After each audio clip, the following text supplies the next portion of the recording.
Can you imagine a US soldier whispering their final words before going into battle, and those words coming from the Philippines? It might sound odd, even hard to believe. In the military, everything is about rules, commands, and advanced strategies. So why would young American soldiers, some barely out of high school, be kneeling in silence, saying prayers taught by a Filipino janitor?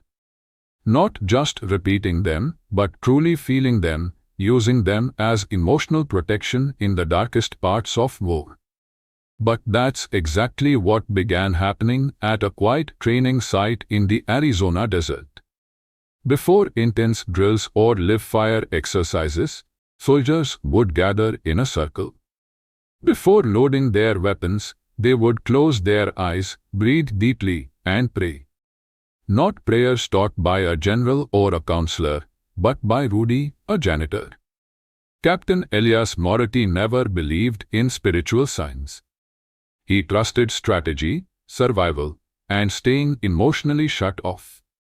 But one night, while walking through a hospital full of wounded soldiers, he saw something that stopped him in his tracks. It wasn't loud or dramatic. It was a simple moment. An old janitor, hunched over with rubber gloves and a mop, was sitting next to a soldier in a coma. One hand rested on the soldier's chest, the other held in prayer. He was praying and quietly crying. Not for attention. Just a silent, deep sorrow. Moretti didn't interrupt. He just watched. The next day, he asked around, "Who was that man?" "Rudy," a nurse said. "He's been here for years. Never misses a day." Later, Moretti asked Rudy what he was doing that night. "Just praying, sir," Rudy said. "That boy's been through hell." "Do you know him?" "No, sir.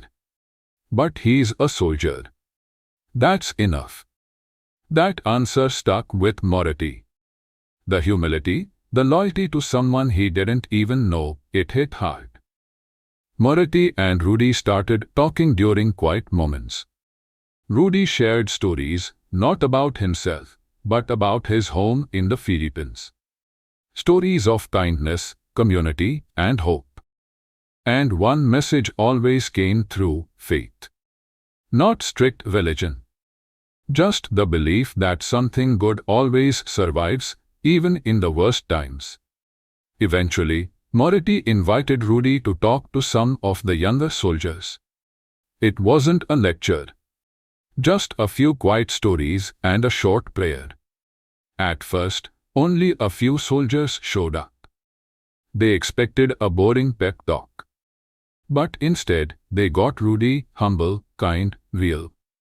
He spoke about real courage, not charging into danger, but holding a dying friend's hand. About strength, not in fighting, but in forgiving. He asked them to pause for 1 minute and imagine they weren't alone. Then he offered a short prayer, slow and simple. Something shifted in the room. It wasn't the words, it was the way Rudy said them. Like they came from deep inside. One young soldier, Private Sanchez, said after, "That wasn't a prayer. That was armor." Word spread. More soldiers came back. They weren't looking for religion. They were about to face war, and Rudy gave them something no gun or training could: peace, courage, and a quiet strength. Even the officers noticed a change. The soldiers became more focused, calmer, more connected. They looked out for each other more. And then, everything changed. Lieutenant Colonel Dawson was known for being tough and exact. One day, he came to watch one of Rudy's sessions. He didn't sit down, just stood in the back with his arms crossed, not impressed. But as Rudy told a story about a young boy who saved his siblings during a typhoon, not by being brave, but by singing to them in the dark, something changed. Dawson quietly sat down and listened. At the end, he walked up to Rudy. No handshake. No small talk. Just one question. Would you be willing to do this again? That's how it all started. No big announcement. No headlines. Just quiet permission from someone high up. Rudy was invited to come every week. A few chaplains got curious. More soldiers began showing up. And without even trying, they started learning the prayers. Not to show off. Not as a tradition. But as a lifeline. A way to say, I'm scared. I need help. Please protect my brothers. By the time Captain Moretti's unit was sent overseas 6 months later, almost every soldier had a line they carried with them. Not all believed in God. But all believed in what that moment meant. Humility before violence. Stillness before chaos. On the last night before deployment, they stood together under the stars. Helmets off. Hearts open. They asked Rudy for one final moment. Rudy didn't bring notes. He didn't speak loudly. He just asked them to close their eyes. To remember their families. To remember who they were before the uniforms. And to say a prayer, not someone else's words, but their own. The silence that followed, that was the most powerful sound of all. But what happened later, out in the field, was something no one saw coming. Especially not Private Jacob Miller. Miller was the one who rolled his eyes during prayer. The one who said, faith is for the weak, until the day came when he had nothing left. And the quiet words from a janitor ended up saving his life. Let me tell you how. Private Jacob Miller was always the skeptic. Tall, quiet, and often seen as cold. He kept his distance during Rudy's talks. He believed in toughness, not hope, not faith. Hope is for people who don't have a plan, he once said. No one argued. Not even Rudy. He just smiled and kept going for those who wanted to listen. But Miller was listening from the shadows, behind lockers, just outside the circle. He never said a word, but he was taking it all in, the pauses, the whispers, the honesty. 2 months into deployment, everything changed. Their unit was in a remote mountain area, dangerous and full of hidden threats. The kind of place where fear hides under the surface. One morning, as fog hung low in the hills, the first explosion hit. It wasn't massive, but close enough to knock 2 soldiers down. Then fire followed. The squad kicked into gear. But Miller got separated. A second blast cut off his radio. His vision blurred, his ears ran, and dirt filled his mouth. He staggered behind a rock, bleeding from his shoulder. He was alone. Disoriented. And, for the first time, truly afraid. Later, he said he wasn't sure if he actually spoke out loud. But in that moment, with everything around him falling apart, something surfaced in his mind. Not a strategy. Not a command. A prayer. One line. The one Rudy had said back in Arizona. He didn't remember it perfectly. The words weren't exact. But the feeling, the surrender, the need came out as a whisper. Please help me. He said it again, this time with his hand pressed to his wrist. His breathing slowed. His mind cleared just enough to crawl forward toward a shadow. That shadow turned out to be Sergeant Ortiz, alive, bruised, but steady. Together, they made it back. When Miller returned to the unit, limping and pale, he didn't say much. Just gave a quiet nod. That night, something in Private Miller changed. After quietly thanking the medic who helped him, he didn't go back to his usual routine. While others were cleaning their gear or writing home, Miller stood up and walked over to two new recruits. They were trying to remember one of Rudy's players. He didn't ask. He just sat beside them and said, "That part comes after you breathe. Real slow. Like this." No one laughed. No one joked. Everyone understood. War had broken something open inside Miller, something no logic or training could fix. From that day on, he never missed a single session. Even when Rudy wasn't there, the soldiers kept the practice alive. They took turns leading, sharing memories, and reflecting, not just as fighters, but as human beings trying to stay whole. What surprised them most wasn't how the prayers changed them, but how it changed the way they saw the world around them.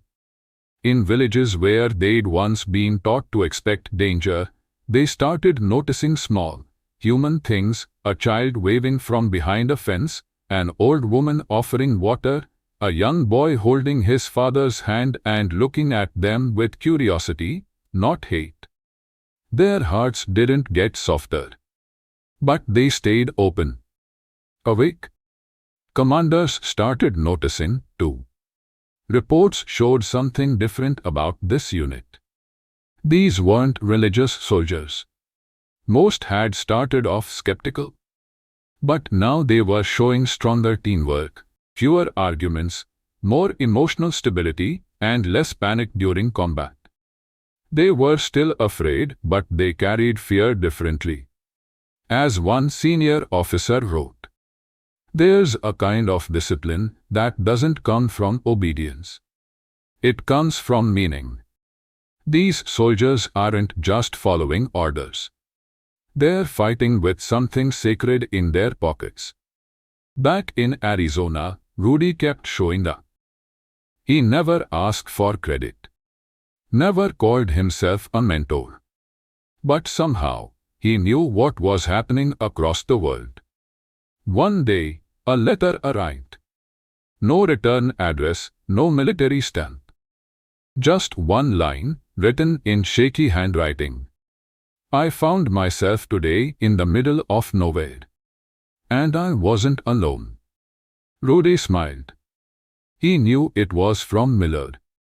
What began as a few quiet prayers in a dusty training room had become something far bigger. An invisible thread stretching across oceans, connecting the hearts of young soldiers, most of whom had never even heard of the Philippines before, but now carried something born from it. Then came the day Rudy collapsed.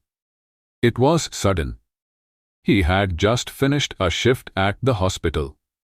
No warning, no illness anyone knew about. Just a quiet breath, a small stumble, and then silence. Doctors did all they could, but his heart, so full, so strong, had finally worn out. The news reached Captain Moretti overseas in a private message. That night, he gathered the unit. No speech. Just silence. Then a soldier, one who had never even met Rudy in person, stepped forward and began to pray. No performance. No drama. Just simple gratitude. And one by one, others joined in. Hundreds of miles from home, in a foreign land, their voices rose, not in anger, not in sorrow, but in unity. A quiet strength given to them by a man who never wore a uniform, never gave commands, never asked for attention, but who gave them something their training never could. And what happened after Rudy's death surprised everyone. Because when the soldiers came home, they didn't leave him behind. They brought him with them. When war ends, it doesn't happen all at once. It fades. The noise stops. The rush dies down. But the feelings, the echoes stay. When Captain Moretti's unit finally returned to US soil, they stepped off the plane changed. Their bags were heavy. Their eyes were older. But they weren't celebrating. And they weren't broken. They were simply different. Most units go through re-entry programs, therapy sessions, lectures, or decompression training. But this group asked for something else. They asked for a room. Not to be taught. Not to be fixed. Just to sit together. No uniforms. No ranks. No orders. Every Friday evening, they gathered in a small chapel near the base. Quiet. Unannounced. Just people, once soldiers, now sons, daughters, brothers, wives sitting together. Remembering. Reflecting. Staying whole. The soldiers began a new ritual. It was small at first. Every week started the same way. A quiet pause. Someone lit a small candle in the middle of the room. Then someone spoke, not to give a speech, not to preach, but just to remember. They called it Rudy's Circle. Some nights, only 5 people came. Other nights, 15. Sometimes, just 1. But no matter how many showed up, the room always felt different, like it held something sacred. Safe. They talked about their hardest days. But more often, they talked about moments they couldn't explain. How a quiet prayer helped them stay calm under fire. How remembering Rudy's voice helped them treat someone with kindness during a tense patrol. Word started to spread. Soldiers from other units heard about it. At first, they were just curious. Then they started showing up, drawn not by religion or rules, but by something simple and true. This practice had helped these men and women come home, not just in body, but in spirit. And it all came from a janitor who never asked for credit.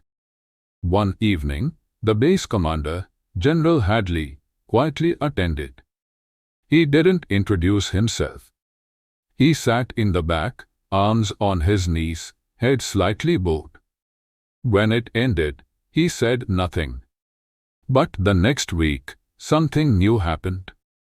A memo went out across the base. A new program was being introduced, optional, but strongly encouraged. It was called Inner Fortitude. It wasn't about religion.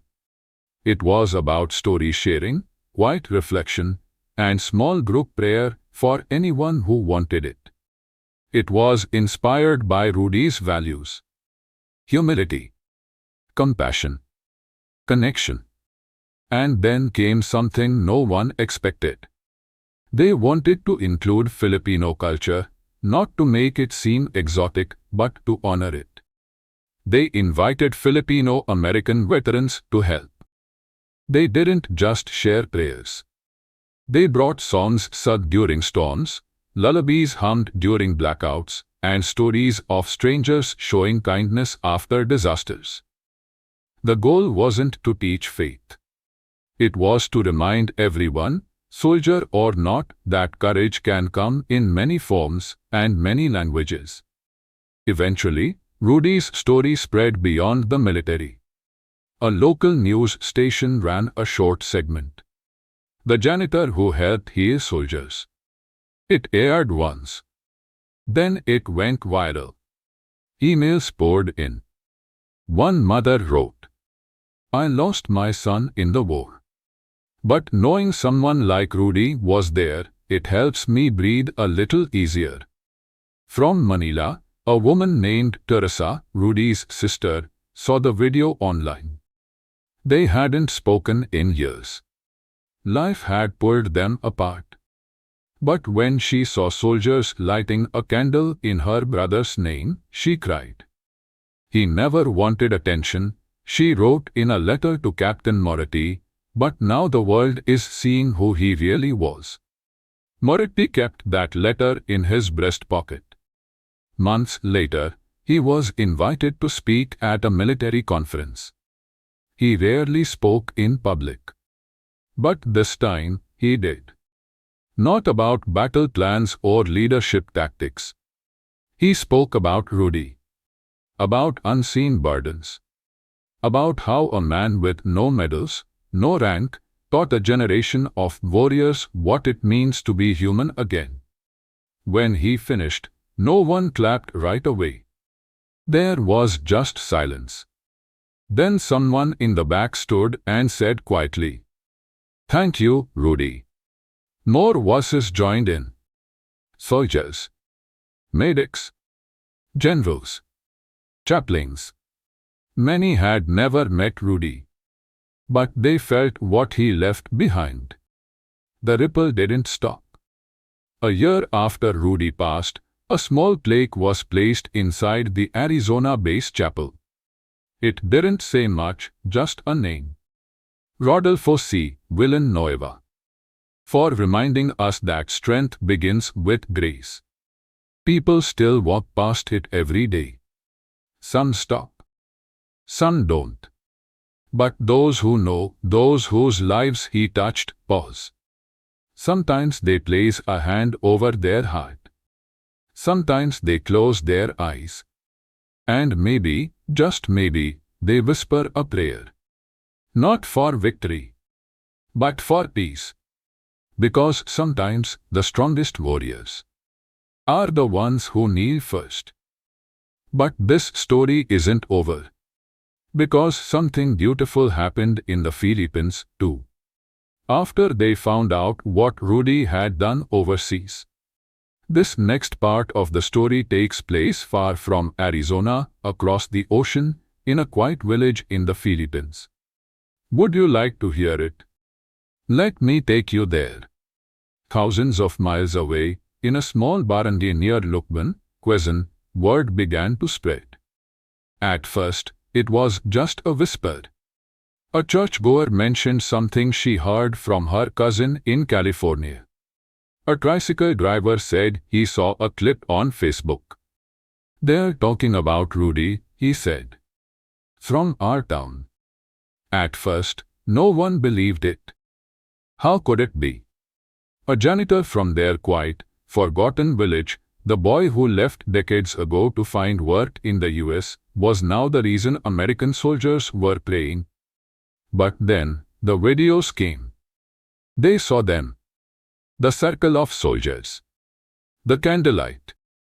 The name on the plaque, Rodolfo C. Villanueva. It was him.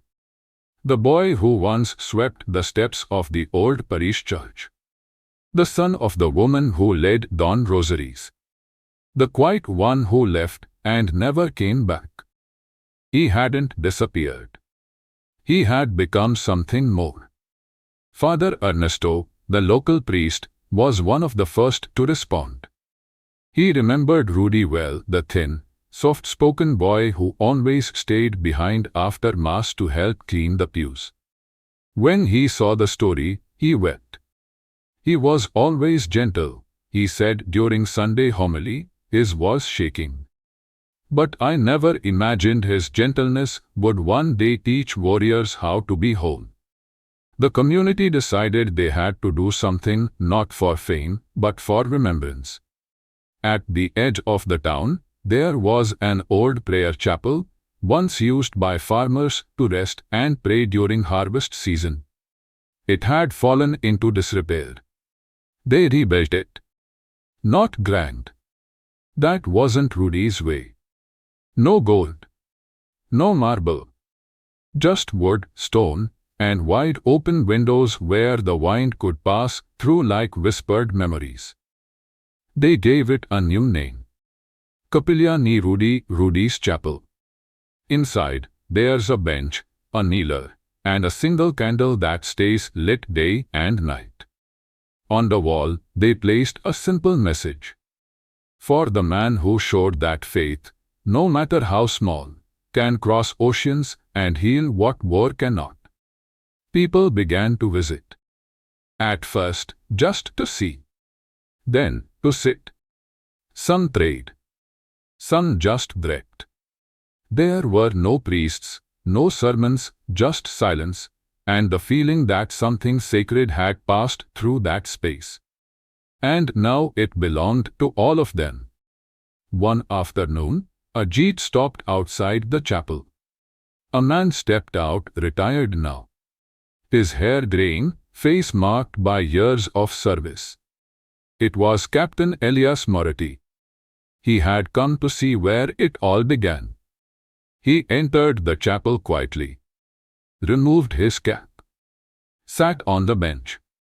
No media, no press, just a man saying thank you. He stayed for hours. Later that evening, he met Teresa, Rudy's sister. She welcomed him into her home, served him hot rice and kandakom. She spoke softly, with the same quiet kindness Rudy had once shared. Moretti listened as she told stories about typhoons, childhood games, and how Rudy, even as a boy, helped the elderly carry heavy baskets home from the market. When Moretti asked why Rudy never came back, she smiled sadly. He sent money every month, she said. Said he didn't want to be a burden. Said he had work to do over there. Moretti looked down at his hands, then back at her. He saved us, he said. More of us than I think he ever knew. Before he left, Teresa gave him a small framed photo, an old picture of Rudy as a barefoot boy standing in front of the church, holding a broom almost taller than he was. I think he'd want you to have this, she said. Moretti took it gently, packed it carefully. Back in the States, he placed the photo inside the chapel where Rudy's circle still met every Friday evening. No one asked about it. But when new recruits came in and saw the picture, they always seemed to understand. It was the face of a boy who never carried a weapon, never wore a medal, never shouted an order. And yet, somehow, he helped change the hearts of soldiers trained for war. Years passed. Some soldiers moved on. Others stayed. Some forgot the words of the prayers, but not the feeling they brought. Because that's how legacies work. They don't always arrive with banners or parades. Sometimes they come in smaller ways. A hand held in silence during fear. A single sentence whispered in the dark. Or a man scrubbing floors, quietly carrying the weight of others in his heart. And if you ever walk through that chapel in Arizona, or the one in Lukban, you might still feel it. A hush, a breath. The sense that someone is there, not preaching but offering. A soft, steady voice saying, you are not alone. And maybe that's the real victory. Not the battles won, but the souls that came home still whole. So the next time you see someone overlooked, someone quiet, someone cleaning the corners of the world we rush through without noticing, remember Rudy. Because sometimes, the smallest life leaves the biggest light. If this story touched your heart, even just a little, don't let it end here. Share it with someone who still believes that faith, humility, and quiet courage matter in this world. Leave a comment below. Tell us, have you ever met a Rudy in your life? Someone whose quiet presence changed everything. And if you haven't yet, subscribe to the channel. Because here we honor the unseen, the unheard, the unforgettable. Thank you for watching. And as Rudy would have said, you are never alone.